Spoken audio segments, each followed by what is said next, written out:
Mathurin Menny. Bonjour. Donc, merci d'avoir répondu à l'invitation de la Ligue panafricaine Umoja. Est-ce que vous pouvez vous présenter à notre audience? Je vous remercie. Je suis Mathurin Menny, je suis de nationalité ivoirienne. Je suis cadre financier et actuellement je suis un opérateur économique en Île-de-France. Au niveau politique, je suis un militant de gauche. Je suis membre fondateur du Front populaire ivoirien, le parti du président Laurent Gbagbo qui a pris le pouvoir en 2000 en Côte d'Ivoire. Et pour des raisons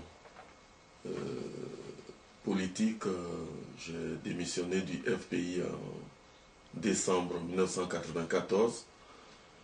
Et donc, depuis quelque temps, je me suis véritablement positionné pour le panafricanisme que je considère comme la véritable issue pour un développement, pour une libération durable de l'Afrique. Voilà. Face à tous les problèmes que nous rencontrons sur le continent en Afrique ou aussi sur la diaspora, la pauvreté, les guerres, etc., quelle solution vous préconisez en fait concrètement? Je vous remercie. Je pense que la véritable porte de sortie pour l'Afrique aujourd'hui, c'est de se convaincre que aucun de nos pays ne peut s'en sortir tout seul. Parce qu'il y a un certain nombre de facteurs bloquants qui font que tout pays africain qui veut sortir du lot est tout de suite rattrapé par les puissances impérialistes qui se ruent sur lui et qui le réduisent à néant. Donc moi je pense que la solution pour que l'Afrique se libère, pour que l'Afrique se développe, c'est la réalisation des États-Unis d'Afrique. La réalisation des États-Unis d'Afrique qui pourra permettre à l'Afrique de fonctionner de façon indépendante, de façon souveraine. Mais sur ce point, je pense que bon, les avis sont divers. Certains pensent que c'est trop vaste. D'autres pensent que nous sommes déjà bien dans les frontières que l'impérialisme nous a dressées. Et donc, ils ne sont pas prêts à franchir le pas. Bon, je pense que, avec tout le respect que j'ai pour les uns et les autres, il faut quand même nous-mêmes nous respecter pour que les autres nous respectent. Nous ne pouvons pas dire que les frontières qui ont généralement 100, 150 ans d'existence ont une telle antériorité, une telle affirmation sur notre existence qui serait très forte par rapport aux dizaines et dizaines de milliers d'années que les Africains ont vécu sans ces frontières-là. Et donc aussi, les Africains pensent que c'est parce que les colons ont placé des frontières pour mieux nous contrôler, mieux nous dominer, et que c'est ça qui est bien. Mais nous ne faisons que tendre notre joue à celui qui nous gifle. Donc moi je pense que la solution à tous les problèmes aujourd'hui que vous connaissez, qui sont le problème d'insécurité.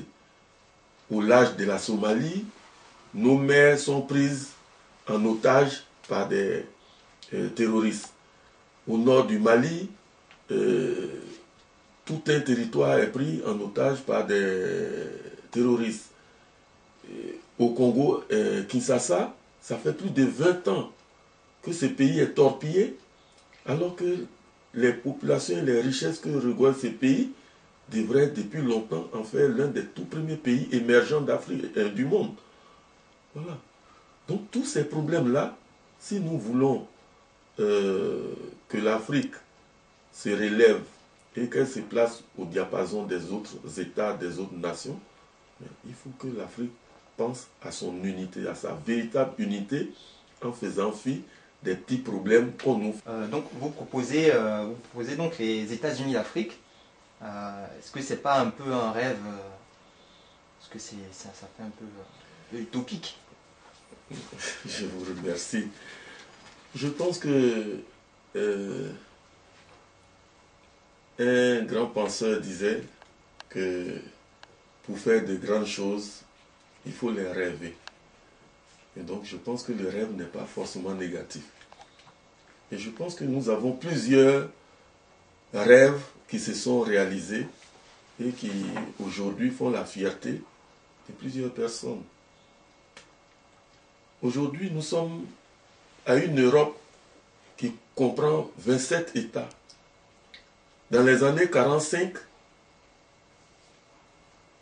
c'était les Africains qui étaient les premiers à parler des États-Unis d'Afrique. Et c'est à la suite ou dans le même temps que la France et l'Allemagne, sur les questions de charbon, ont commencé à poser le problème d'unité. Les Européens ont cru à leur rêve.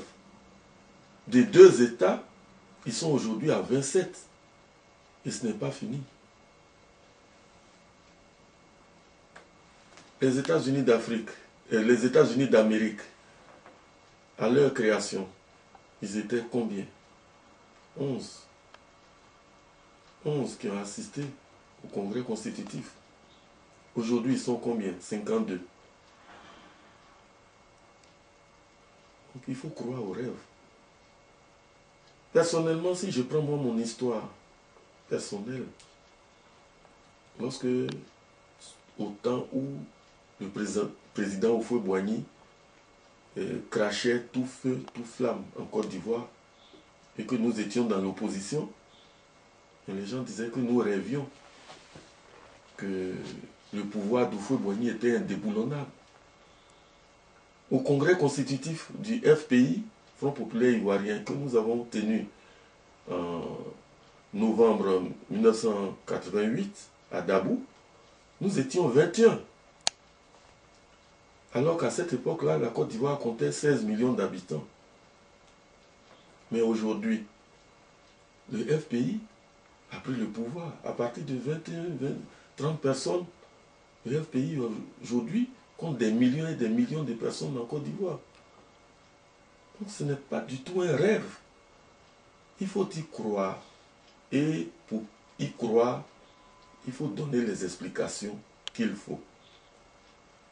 Il faut expliquer aux Africains que, historiquement, nous sommes les mêmes. Que les frontières qui sont là, qui font de nous aujourd'hui des Ghanéens, des Ivoiriens, des Maliens, des Tunisiens et autres, ces frontières-là ne sont pas l'œuvre des Africains eux-mêmes pour se développer, pour se sortir d'un quelconque problème. Que ces frontières-là sont des frontières qui ont été mises par des étrangers qui voulaient mieux nous contrôler, mieux nous dominer. Quand on est convaincu de cela, la conséquence c'est quoi? C'est que ces frontières, puisqu'elles ne sont pas de notre fait, elles ne doivent pas exister. Si elles n'existent pas, l'Afrique est une. Et elle a toujours été une. Deuxièmement, certains pensent que, oui, il y a l'Afrique du Nord qui est blanche, il y a l'Afrique du Sud qui est noire, etc. Il n'y a pas une Afrique blanche, il n'y a pas une Afrique noire. Historiquement, même le mot Afrique, c'est un mot berbère qu'on prononce, je vais peut-être l'écorcher, on dit Ifriqiya, qui veut dire le pays des hommes noirs. Et le premier État dans notre histoire qui s'est appelé Ifriqiya, c'est l'actuelle Tunisie. C'est la Tunisie que abusivement on situe en terre d'Afrique blanche, s'appelait pays des hommes noirs. Pourquoi on va changer de nom? Pourquoi on va dire aujourd'hui que c'est le pays des hommes blancs? Parce qu'elle a été envahie par des esclavagistes arabes. Mais non.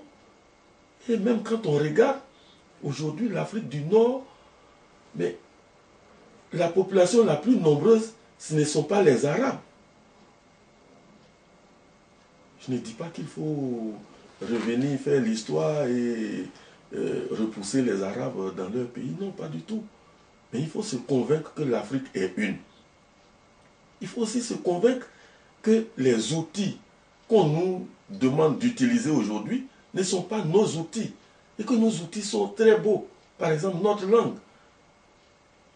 Vous et moi, nous sommes des frères, mais pour parler, pour nous comprendre, nous sommes obligés de transiter par la France. Ce n'est pas normal. Nous voulons faire des échanges entre nous. Pour faire notre commerce, nous devons emprunter la monnaie des autres. Ce n'est pas normal. Nous sommes des pays de guerriers, de grands combattants. Est-ce qu'on a besoin que les armées étrangères viennent nous garder? Est-ce que nous, Africains, nous venons garder aussi les régimes des autres pays? Ce n'est pas normal. Donc, voici un certain nombre de choses dont il faut se convaincre pour dire que notre unité est notre plus grande arme.